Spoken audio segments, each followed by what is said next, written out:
afternoon. What is this Dr. Mercelina going to say today?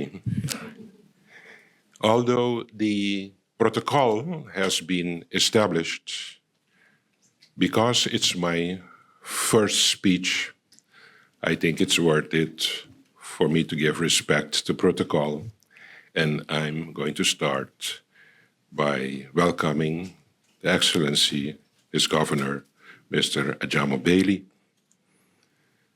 I don't know if his spouse is here. No.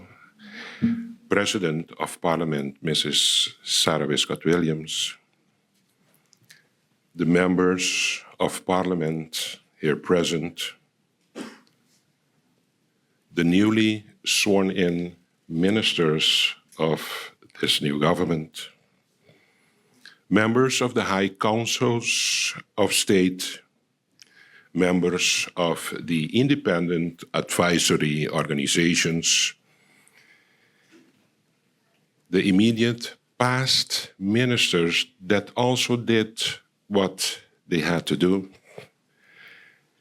and also the civil servants, the distinguished guests, and of course, the people of St. Martin.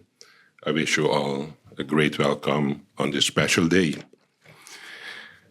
Ladies and gentlemen, citizens of St. Martin, today is a day that I stand before you with a heart filled with gratitude and humility. I'm deeply honored and privileged to have been entrusted with the responsibility of leading this nation as your next Prime Minister. I want to extend my sincerest thank you to you, the people of St. Martin, for your confidence in our coalition government and for placing your trust in me as your new Prime Minister of St. Martin. It is, as I said, a profound privilege to serve you, to work for you, and to strive for betterment for our St. Martin. Together, we form a collective force for positive change, and I'm committed to working collaboratively with every one of you to address the challenges that we face and to seize those opportunities that lie ahead of us in the best interest of our people. As we embark on this journey, let me assure you that this government will represent all citizens of St. Martin, regardless of race, gender, religion, ethnicity, or sexual orientation. We have to understand that it's the diversity that lies in our strength. And it's by embracing our differences and uniting as one people, we will achieve greatness on this small island. I do believe that cohesion, inclusiveness, and unification are concepts for us to promote and guardian. My fellow St. Martiners, I understand the hope and aspirations that rest upon our shoulders. I recognize the challenges that lie before of us. It's not easy, believe me.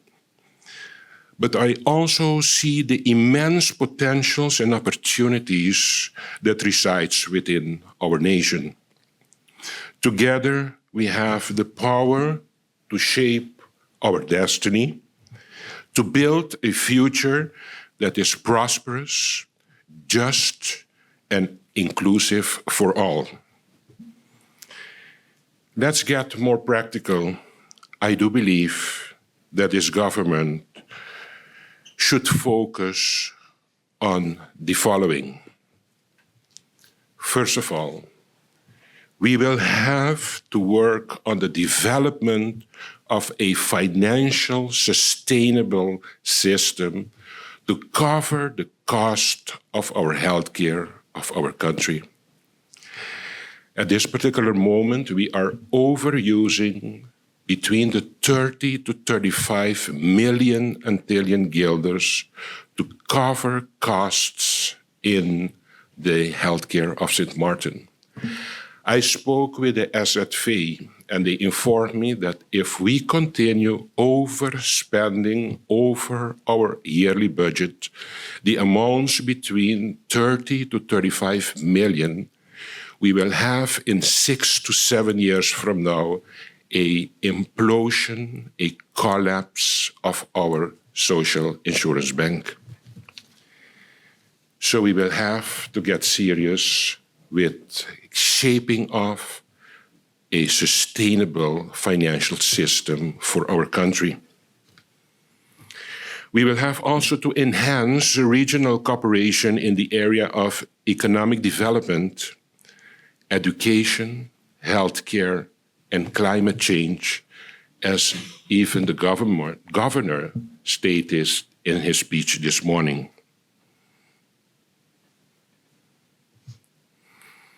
Thirdly, we will have to prioritize the further development of social housing. And also not only social housing, but affordable housing for our people.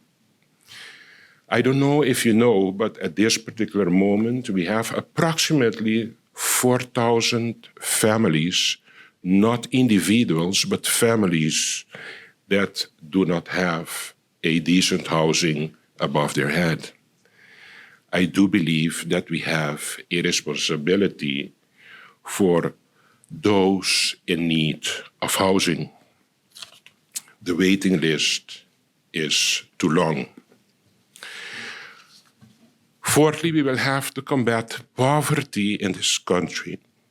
Poverty is overtaking this community in a way that it is challenging the norms and values of our people. This combating of poverty is not only increasing the cash amount in your pocket to make you feel good that you can be a bigger spender. No. It has to do with a multi-dimensional approach to combat poverty. And then I'm thinking about accentuating and improving education in this country. Improving our border control, because with the way we are dealing with our border control, we're going to continue importing poverty in this country. We have to be critical with the limited aid that we give as government to the social welfare of our country. And at least we have to establish a minimum living wage for our society. And we have to start working on something that impresses me every day, seeing our failure to deal with our mental health care in our society. I'm driving around in my car, and every day, and you can agree with me in this one, we see more and more new faces of young people walking next to our roads. And the scary part of it is that we are considering them as normal furniture of the views that you can absorb as someone driving around in St. Martin. It is not even shaking us anymore when we see all those mental challenged young people walking here on the streets and roads of St. Martin. We will have to start being serious with a comprehensive mental health care for country St. Martin. Dear people, the only way to move forward a country like St. Martin is to work on what I call, and everybody calls it, nation building. But there is a difference how I see it. We have to take it out of the context of using that word to use, it's all good for nation building. We have to start now to present our people with tangible developments that will really move their heart, that they realize that something great is happening with their country, offer them a future. Let us start making this concept of a nation building tangible for our people. What do I mean with that? I mean with, for example, imagine that we have a national police academy for our St. Martin. That would be great to contribute for our justice system, right? Secondly, let's recognize our national university in a way of a national ordinance, in a way that we have it by law registered, in a way that higher education and scientific research is absolutely recognized in our country. The way we are dealing with this USM without giving it a body of a national ordinance is not going to help St. Martin. Think on, for example, something very simple, a well-equipped national library for country St. Martin. Can you imagine we are talking about the concept of country status, and we do not even have a decent national library for our country? I want, as Prime Minister of this country, a national development bank for my people. Even if I get resistance, we are going to push this project. Let us further define education. We are putting our kids every day in buses, drive around with them, stagnation of traffic. After 15, 14 years having the status of country, if I need tomorrow a nurse or an educator in my country, I still have to import this professional from another country, while every day I'm packing the buses, bringing children all over the place in this country. It's time for us to start adjusting our education system to actually the necessities of our labor market instead of just entertaining them with an education program. Further, we will have to iron out and actually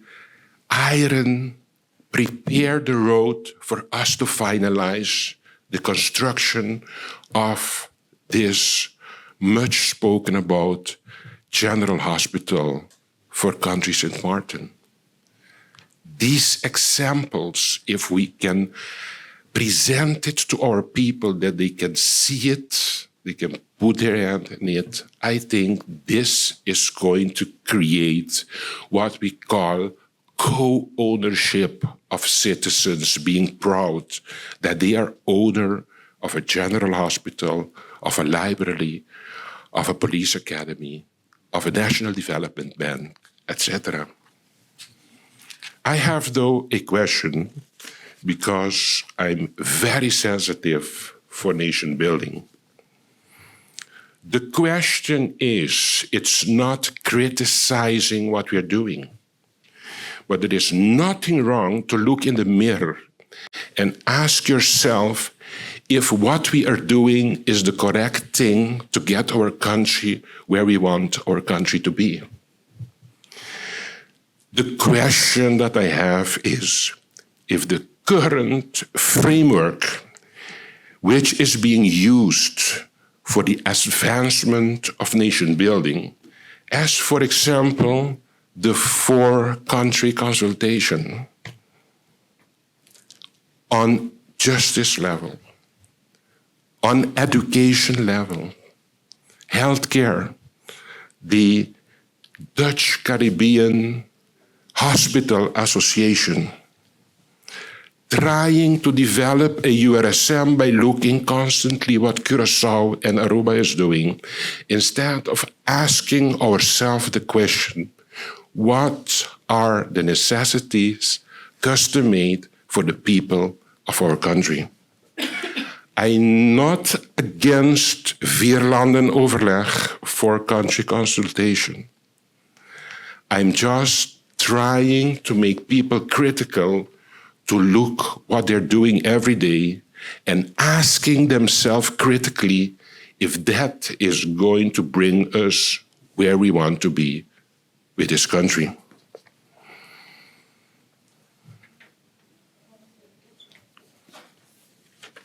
What also needs to happen, we must not continue promising people what will happen to this country in 10 years. Let's start with small steps to make all of us proud. This island needs a general cleanup. This island needs beautification with landscaping. We have to prevent displacement of containers all over the place. And we have to start removing the car wrecks next to the roads all over the place, as if that is the branding of St. Martin. Ladies and gentlemen, we have also a few challenges awaiting this new government, and I dare to talk about them today. First of all, as I told you, the huge poverty that is overtaking this country. And as I said, it's now in a phase that it's controlling us in a way that we are losing our values and norms just to survive the day. Secondly, we have to assist and preserve and strengthen our utility company, GEBE. Thirdly, we have to go an extra mile for our telecommunication company, Telem. To do something with GEBE. To save this Telem, we will have to pay attention to sustainability, modernization, capacity expansion, adjustment to infrastructural growth that is surprising us now. We cannot continue building around in the concept of urbanization and development of projects, and we have a utility company that cannot keep up with the demands of the development of the island. I would like also to make use of the opportunity to draw your attention to the following. The governor spoke with passion about it, and I'm going to do it too.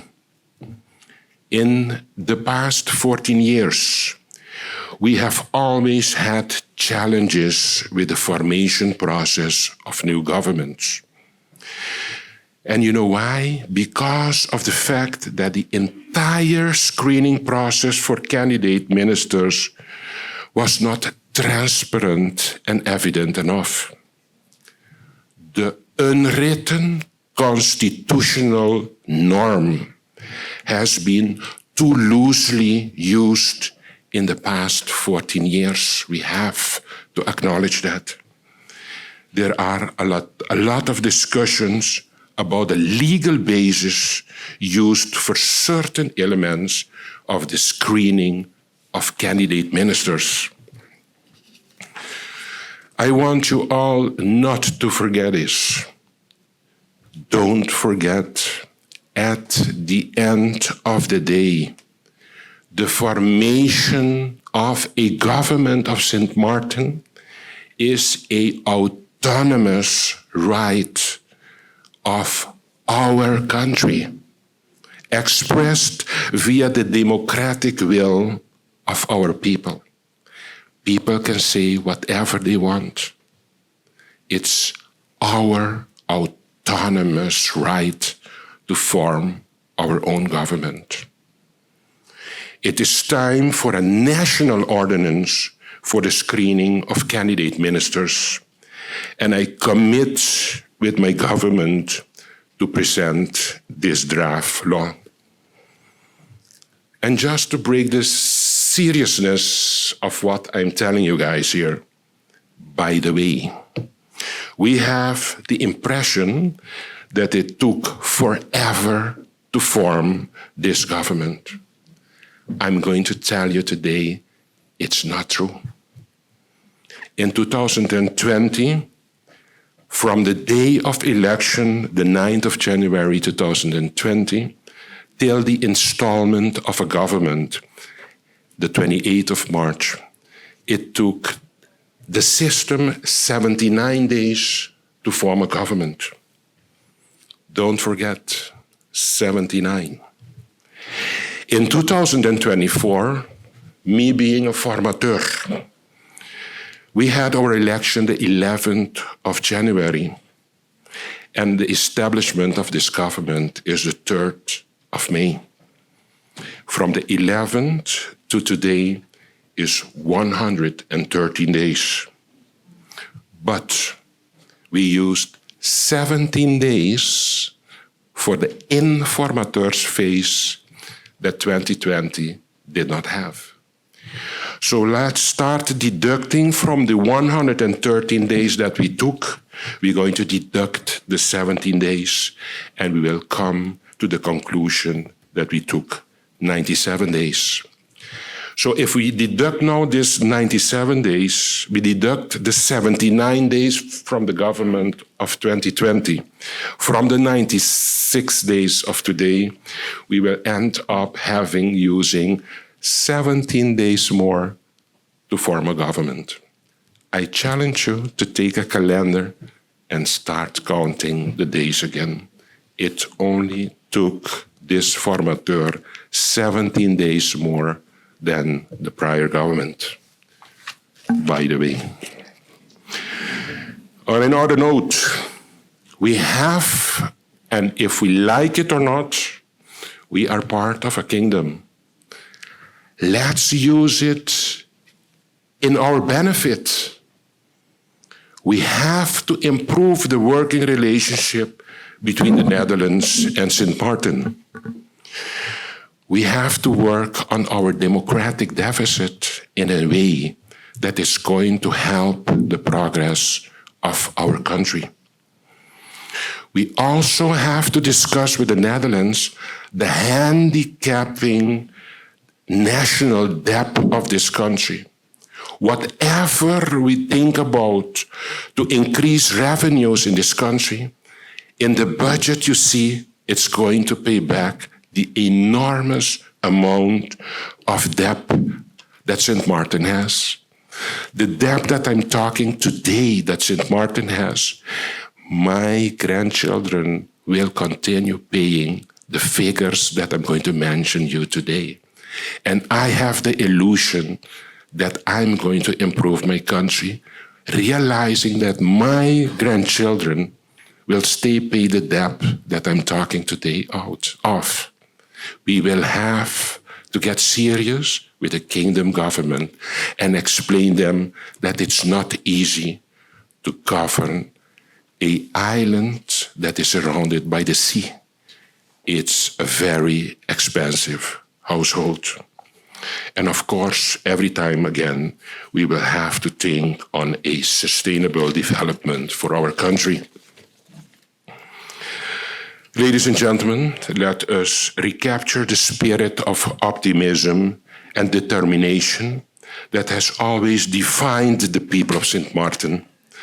Let us draw strength from our resilience and our ability to overcome adversity. Let's work tirelessly to create a society where every individual has the opportunity to thrive, where every voice is heard, and where every dream is within reach. In the days, weeks, months, and years ahead of us, I ask you for your support, your patience, and your unwavering commitment to our shared vision for a brighter tomorrow. Together, we will write the next chapter in our storied history of St. Martin, a chapter filled with hope, progress, prosperity, and unity for all. I want to make use of this opportunity to thank my political party, although that phase is over, my political board, my party members, my advisors, and also my coalition members of this government, and all those that have supported the dream of Dr. Mercelina. Thank you for entrusting this government and myself as your Prime Minister. I honor this enormously. Members of this Council of Ministers, I'm looking at all of you, and I'm really looking forward to a successful, great working relationship in which we will always put the people and country above self. May we journey forward together, hand in hand, towards a future filled with hope, opportunities, trust, and peace. Last but not least, I would like to give an enormous thank you to my parents that are unfortunately not more here, that contributed to who I am today. I would also like to thank my sister for her uncommitted loyalty, and of course, my wife and children. God bless St. Martin, and God bless us all. Thank you very much.